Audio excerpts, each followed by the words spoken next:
আসসালামু আলাইকুম, hi friends, আমি ডাক্তার ফাইজুল হক। এখনকার বিষয় হচ্ছে ডায়াবেটিস এবং যৌনতা। ডায়াবেটিস রোগীরা কমপ্লেইন করেন, অনেক পেশেন্ট আমার ভিডিও নিচে কমেন্ট করেন যে ডায়াবেটিস রোগীদের যৌন অক্ষমতা নিয়ে, যৌন দুর্বলতা নিয়ে যেন আমি কিছু বলি। এর আগে একটা কথা বলে রাখি, সেটা হচ্ছে যে ডায়াবেটিসের ফলে নারী পুরুষের অটোনমিক যে স্নায়ু ব্যবস্থা আছে, এই স্নায়ু ব্যবস্থাটা দুর্বল হয়ে যায় এবং দুর্বল হওয়ার ফলে নারী পুরুষের যাদের এই ডায়াবেটিস আছে তাদের চলৎশক্তি যেটাকে বলা হয় সেটা আস্তে, আস্তে স্থবির হয়ে যায়। তাদের ওজন কমে। মোট কথা হচ্ছে যে এই ইফেক্টটা অন্যান্য সবগুলো অর্গানের মতো তাদের এই সেক্সুয়াল লাইফটাকেও ধ্বংস করে দেয়। তাদের আস্তে, আস্তে যৌন দুর্বল করে দেয়। এটা শুধুমাত্র যে পুরুষের ক্ষেত্রে তা না, পুরুষ মহিলা উভয়ের ক্ষেত্রেই। পুরুষদের ক্ষেত্রে বেশি কমপ্লেইন গুলো হয় যে তার সিস্টাইটিস হয়ে যায় অনেক সময়, তার ফোঁটা, ফোঁটা বীর্যপাত হয়। বীর্যপাতের সময় প্রচুর পেইন হয়, সেক্সুয়াল ইন্টারকোর্স করার সময় পেইন হয়, উত্থানজনিত সমস্যা হয়। অনেক সময় আছে তার আগ্রহ হারিয়ে ফেলে। আ আর এই ছেলেদের ক্ষেত্রে। মেয়েদের ক্ষেত্রে জায়গাটা শুষ্ক থাকে। আ তারপরে তার শিথিলতা তৈরি হয়। আম ফিজিক্যাল রিলেশনের সময় সে ব্যথা পায়। এই টাইপের একটা কিছু। মোট কথা হচ্ছে ডায়াবেটিস যদি নিয়ন্ত্রণে না থাকে তাহলে কিন্তু। তার মানে আপনার ডায়াবেটিস আছে, আপনার ডায়াবেটিস নিয়ন্ত্রণে আছে। কোনো সমস্যা নেই। কিছু, কিছু মেডিসিনের কারণে সেক্সুয়াল উইকনেস চলে আসতে পারে বা যৌন দুর্বলতা চলে আসতে পারে।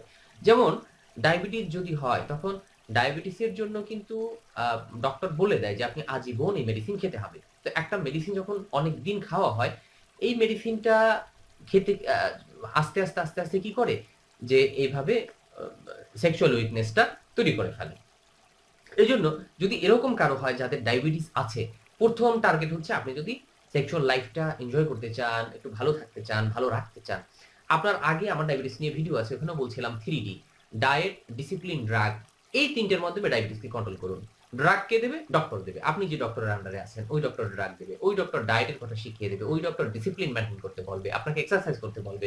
আপনাকে কি, কি নিয়ম দেয়? নিয়মটা হচ্ছে ডিসিপ্লিনের মধ্যে। তো এই ৩ টে জিনিস আপনি যে ডক্টরের আন্ডারে আছেন। এখন বারডেমের বিভিন্ন শাখা, বারডেম তো ঢাকায় আছে। বারডেমের বিভিন্ন শাখা, ডায়াবেটিস হসপিটাল প্রচুর সারা বাংলাদেশে আছে। আর এজন্য দেখা যায় যারা অ্যালোপ্যাথিক চিকিৎসা নিচ্ছেন, তো তারা যে ডক্টরের আন্ডারে আছেন, হ্যাঁ, ডক্টরের পরামর্শ নেন। যারা হোমিও নিচ্ছেন, তারা ওই যে ডক্টরের আন্ডারে আছে, ডক্টরের পরামর্শ নেন। যারা ইউনানি আয়ুর্বেদিক চিকিৎসা নিচ্ছেন, তারা ওরকম ডক্টরের আন্ডারে নেন। তো মাথায় রাখতে হবে ডক্টর যেন ভালো হয়। হ্যাঁ? কারণ হোমিও, ইউনানি, আয়ুর্বেদিক এই ৩ টা সেক্টরে ডায়াবেটিস নিয়ে চিটিংবাজি বেশি হয়। বলে ফেলে এরা অনেক সময় যে আজীবন ভালো করে দেব। আসলে ভুয়া। ডায়াবেটিস আজীবন ভালো করার মতো আসলে রোগ না, কিন্তু কন্ট্রোলে রাখার মতো রোগ। আপনি যদি কন্ট্রোলে থাকেন, অনেক সময় ওষুধ ছাড়াও আপনি ভালো থাকবেন। এটা নির্ভর করবে আপনি ডক্টরের কথা কতটুকু মানছেন। তাইলে ১ম শর্ত হচ্ছে কি? যে আপনি সেক্সুয়াল লাইফটাকে ভালো রাখার জন্য আপনার ১ম শর্ত আ আ হচ্ছে যে আপনাকে ডায়াবেটিসটা কন্ট্রোলে রাখতে হবে। নিয়ন্ত্রিত আ একটা যেন থাকে, নিয়ন্ত্রণের মধ্যে থাকে এই ব্যবস্থাটা করতে হবে। যখন অনিয়ন্ত্রিত ডায়াবেটিস হবে, তখন কোনোভাবে কোনো মেডিসিনও আপনার যৌন দুর্বলতাকে ঠেকানো যাবে না, ভালো করা যাবে না। এখানে অনেক মেডিসিন দেয়া যায় না ডায়াবেটিস রোগীদের। ন্যাচারাল মেডিসিনের ভিতরে অনেক সময় আছে মধু ইউজ হয়, ডায়াবেটিস রোগীদের দেয়া যায় না, খেজুর ইউজ হয়, দেয়া যায় না। আমরা অনেক সময় ঝামেলায় পড়ে যাই। এজন্য বলা হয় যে আপনি এ থেকে ভালো থাকার জন্য, সুস্থ থাকার জন্য আগেই ডায়াবেটিসকে নিয়ন্ত্রণে রাখুন। তারপরে ডক্টরের সাথে আপনার এই পার্সোনাল প্রবলেম নিয়ে আলোচনা করুন। ডক্টর, আমি তো এভাবে একটা সমস্যা, দুর্বলতা ফিল করছি। সেক্সুয়াল উইকনেস আমার চলে আসছে। এখানে আপনি কি কোন মেডিসিন দিচ্ছেন যে মেডিসিনের সাইড ইফেক্ট এর কারণে এটা হতে পারে? তখন ডক্টর যদি প্রয়োজন মনে করে ওর সাথে মেডিসিন একটা প্রেসক্রাইব করে দেবে।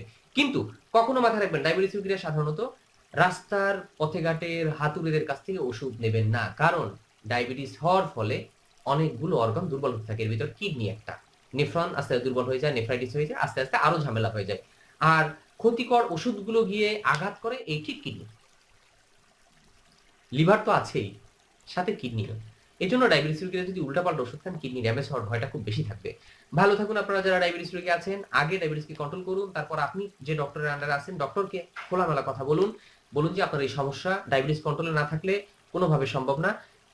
তারপরে ওই ডক্টরই আপনাকে রেফার করে দেবে যেখানে দরকার হয় যেতে, অথবা ওই ডক্টর আপনাকে মেডিসিন দিয়ে দেবে, অথবা ওই ডক্টর আপনাকে কিছু নিয়মের কথা বলে দেবে। আমরা আমভাবে মানে সকলের জন্য এটা বলতে পারছি না, কারণ হচ্ছে যে আমি যে কথাগুলো বলছি এই কথাগুলো সবার জন্য সমান না। কারণ ডায়াবেটিসের পয়েন্ট একেকজনের একেকটা। কারো ট্যাবলেট খেতে হয়, কারো ইনসুলিন নিতে হয়। কারো আছে ১ম অবস্থায় একদম, কারো আছে একদম শেষ পর্যায়ে যখন আর কোন মেডিসিনই রেজাল্ট আসবে না। এজন্য যখন আপনি সরাসরি একজন ডক্টরের কাছে কথা বলবেন, তখন ডক্টর আপনাকে দেখে আপনার জন্য কোনটা প্রয়োজন এই সাজেশনটা আপনাকে দেবে। তবে ডায়াবেটিস রোগীরাও ভালো থাকবেন।